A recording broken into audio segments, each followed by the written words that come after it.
अस्सलाम वालेकुम तमाम मेंबर्स को मेरा सलाम। देखें, बेसिकली एचएम स्ट्रेटजी वो स्ट्रेटजी जिसके बारे में लोगों को बहुत ज़्यादा इंतज़ार था और लोग बेसब्री से इंतज़ार कर रहे थे। अब वो स्ट्रेटजी वो मैंने आपके लिए वीडियो बना दी है। इसको गौर से समझना है आप लोगों ने।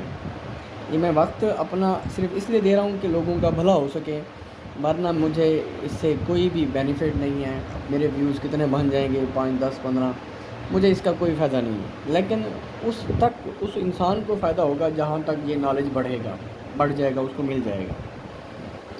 तो एचआर स्ट्रेटजी के लिए सबसे पहली बात क्या होना ज़रूरी है? एचएम स्ट्रेटजी के लिए, सॉरी ये गलती हो गई, एचएम स्ट्रेटजी के लिए पहले तो 3 अकाउंट्स का होना ज़रूरी है। कम से कम पहली शर्त है कि अकाउंट 3 हों, कम से कम अकाउंट 3 हों। अकाउंट्स जो हैं वो 3 हों, 3 अकाउंट्स हों, कम से कम 3 अकाउंट्स।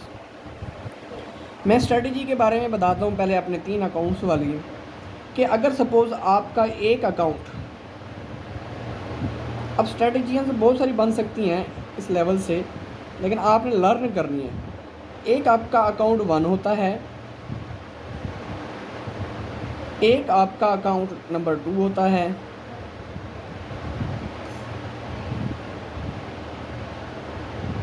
एक आपका अकाउंट नंबर 3 होता है।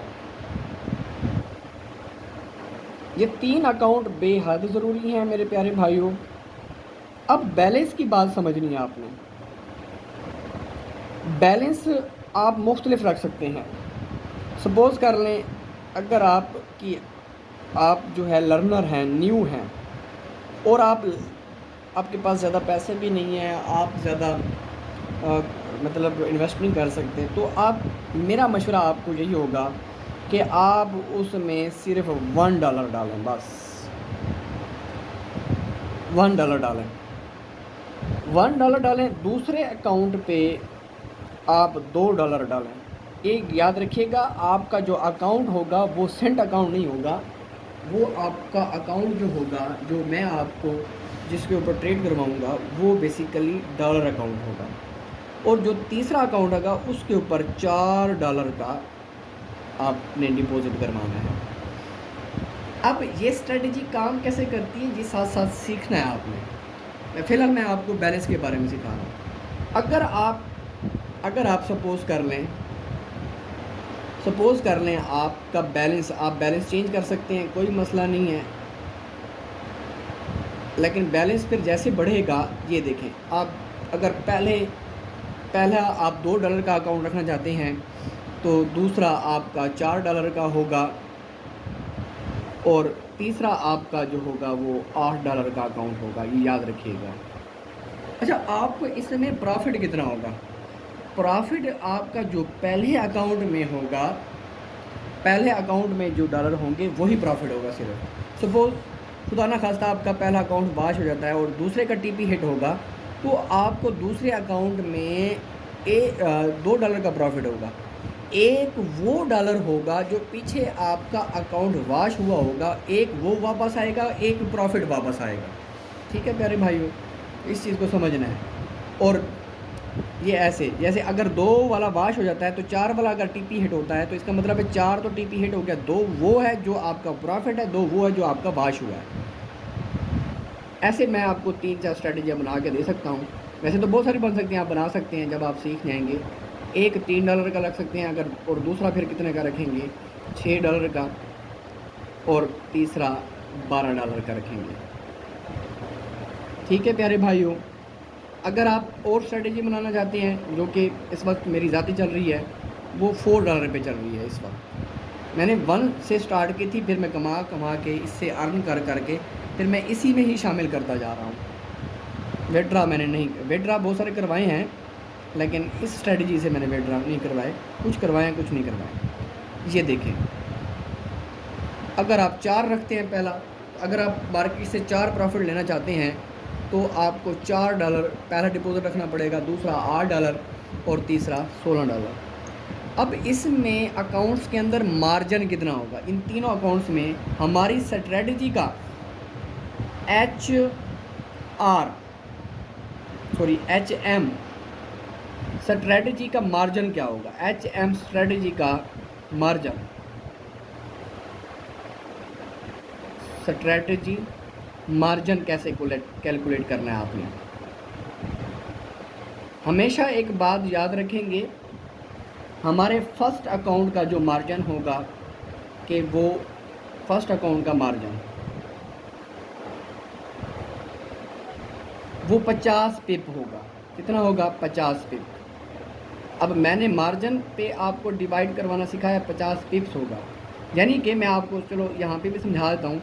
अगर आपका पहला अकाउंट $1 का है, उसके ऊपर आप 50 तकसीम करते हैं तो आपकी पहली लॉट साइज़ निकल आएगी 0.02 लॉट साइज़ आएगी। 0.02 लॉट साइज़ आपकी निकल के आ जाएगी। अगर आप अकाउंट 2 की बात करते हैं, अकाउंट 2 के ऊपर ये कुछ बंदे जो हैं, कुछ दोस्त हमारे, अब अकाउंट 2 के ऊपर आप 100 पिप्स का मार्जिन रखेंगे। 100 पिप्स का आप मार्जिन रखेंगे।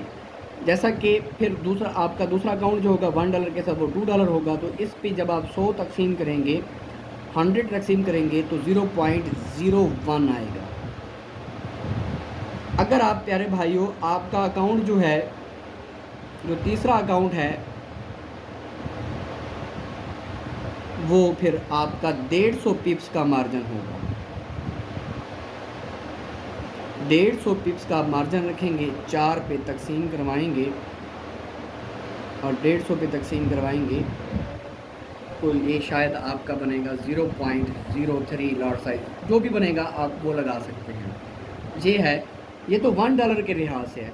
आप जिस तरह आप अकाउंट चला रहे हैं, आपने बेसिकली उसके मुताबिक कैलकुलेशन करनी है, उसके मुताबिक आपने कैलकुलेशन करनी है। आपने समझ आ गई आपको इस बात की कि आपने अपने मुताबिक कैलकुलेशन करनी है। अब मैं आपको एक चीज़ समझाता हूँ। अब आप ये सारा कुछ समझ आ गया आपको कि बैलेंस इतना हो फर्स्ट अकाउंट में, सेकंड अकाउंट में इतना हो। अब ये स्ट्रेटजी काम कैसे करेगी? ये स्ट्रेटजी आपको अल्हम्दुलिल्लाह कभी लॉस नहीं करवाएगी। वो कैसे नहीं करवाएगी? आप इस बात को तवज्जो के साथ समझिए।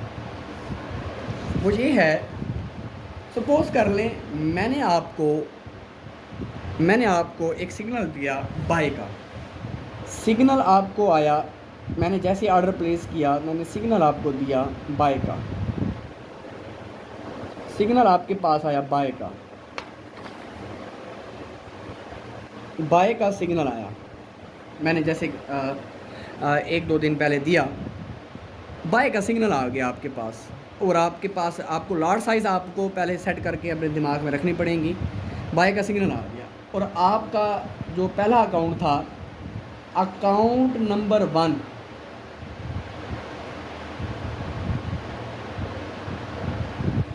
वो था $4 का। कितने का था? $4 का। आपने क्या किया, इसका लॉट साइज़ निकाला 50 पिप का। आपने वो निकला 0.08 सपोज़ कर लें, ये निकला। आपने बाय कर दिया। जैसे आपने बाय किया उस वक्त मार्केट थी, सपोज़ कर लें 1.240 पे थी। सपोज़ 1.240 पे थी मार्केट उस वक्त जब आपने बाय किया। अब ये आपने इंस्टेंट बाय कर दिया। अब ये तो बाय कर दिया, इसका आप टीपी कैसे सेट करेंगे? 50 पिप के ऊपर आपका अकाउंट डबल होना है, तो इसका जो टीपी होगा, टेक प्रॉफिट जो होगा, वो आपने इसमें जब 50 जमा करेंगे तो ये 2450 हो जाएगा। ये इसका टेक प्रॉफिट हो गया, ठीक है, आपने बाय किया हुआ है। अब ये जो काफ़ी सारे लोगों ने बहुत सारी गलतियां की ट्रेड्स के अंदर। उन्होंने क्या किया, उन्होंने 100 का मार्जिन रख के दूसरे अकाउंट में भी इंस्टेंट ट्रेड लगा दी। हालांकि वहाँ पे इंस्टेंट करनी थी, यहाँ पे आपने बाय लिमिट लगानी थी। बाय लिमिट आपने बाय लिमिट लगानी थी। आपका बाय लिमिट का मतलब समझिएगा, मैं समझा दूंगा उसमें बाय लिमिट का मकसद ये होता है कि आपके पास उस डॉलर में $8 हैं, उस पर आपने 100 तकसीम करना है। जो लार्ज साइज़ बनेगी वो 0.08 बनेगी। आपने अब ये अकाउंट जो है, पहला अकाउंट वाश कहाँ पे होगा, 50 पेपर होगा, यानी कि 2400 पे लगी हुई है। तो वो जब 2350 पे आएगा तो आपका $4 वाला अकाउंट वाश हो जाएगा। आपने इसके वाश होने से, अगर ये 2350 पे वाश हो रहा है, तो आपने अगले जो आपका अगला अकाउंट होगा उसको आपने बाय लिमिट लगानी है 1.2360 के ऊपर। क्यों? समटाइम्स ऐसा होगा कि वो अकाउंट भी वाश नहीं होगा, इसका भी लिमिट एक्टिव होगी। जब वहीं से मार्केट जब रिवर्स मारेगी तो आपका प्रॉफिट नीचे से स्टार्ट हो जाएगा, और जब वो नीचे से स्टार्ट हो जाएगा इसके 2400 तक पहुंचने तक आपका प्रॉफिट दूसरे अकाउंट में आ जाएगा। आप दूसरे अकाउंट की ट्रेड बंद कर देंगे और उसको जब आपका $4 यानी कि दूसरे डॉलर की आपने अकाउंट, जैसे आज मैंने आपको समझाया कि हमने 2.4 का प्रॉफिट किया दूसरे अकाउंट से, तो हमने फिर पहली का जो हमारे पास क्या कहते हैं टीपी था वो हमारा कम हो गया। वो कैसे कम हुआ? क्योंकि हमारा टीपी था 50 पिप का और इसने हमें $2.4 का प्रॉफिट दिया। इसका मतलब है पिछले दूसरे अकाउंट ने 30 पॉइंट यानी कि हक में गया, बाय गया, तो हमने इसको बंद कर दिया। तो पहले अकाउंट में से हम टीपी फिर कम करके कम कर देंगे, यानी कि फिर 24-20 कर देंगे, तो वो हमारा टीपी 24-20 वाला जल्दी हिट हो जाएगा पहले अकाउंट का, और हमारा अकाउंट वाश भी नहीं होगा। खुदा ना खास्ता पहला अकाउंट वाश हो गया तो फिर आपको दूसरे अकाउंट के टीपी तक, जो ओरिजिनल टीपी है वहाँ तक वेट करना पड़ेगा। अगर 100 पिप है तो इसका टीपी फिर क्या बनेगा प्यारे भाइयों? इसका टीपी बनेगा 1.2460, ये इसका टीपी बनेगा फिर। ठीक है, अच्छा अब ये भी वाश हो गया, खुदा ना खास्ता ये भी वाश हो सकता है, कुछ भी हो सकता है, ये तो मार्केट है। लेकिन हम मार्केट में जब जाएंगे तो हम कन्फर्म ट्रेड लगाएंगे। हमारा ऐसे तो नहीं होगा साल में एक आधा मरतबा तीनों वाश हो गए तो एक अलग बात है, वरना नहीं होंगे। आप बहुत कुछ कमा चुके होंगे उस वक्त तक। अच्छा एक बात, तीसरे अकाउंट पे फिर आप आ जाएंगे। जब आप सर तीसरे अकाउंट में आएंगे उसमें भी आपने बाय लिमिट ही लगानी है।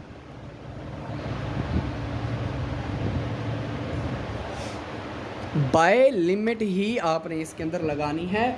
वो क्या होगा? वो $16 होगा, उस पे आपने 150 डिवाइड करवाना है, उसकी लॉट बनेगी 0.11। अब आपका ये याद रखें, जो दूसरा अकाउंट है 2360 पे लग रहा है, तो ये वाश कहाँ पे होगा?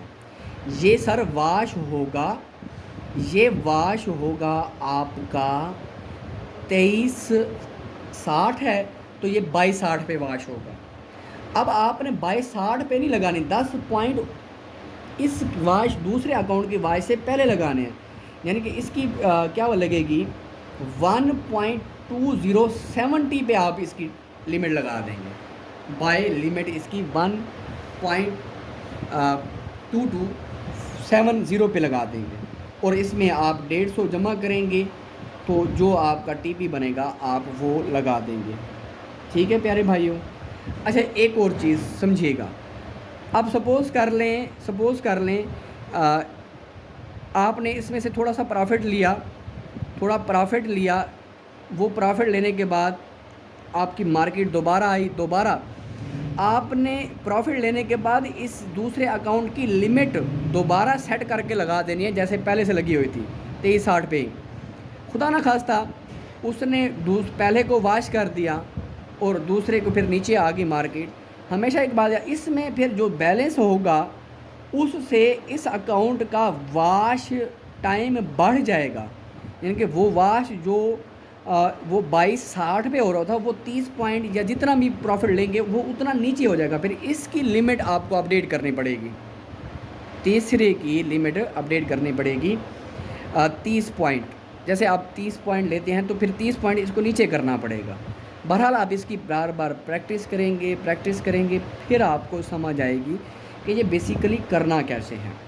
ठीक है प्यारे भाइयों, अब मैं आपको अब सिखाता हूँ कि बाय कैसे करनी है और लगानी कैसे है। ये सारा कुछ मैं आपको समझा देता हूँ मोबाइल की स्क्रीन के ऊपर।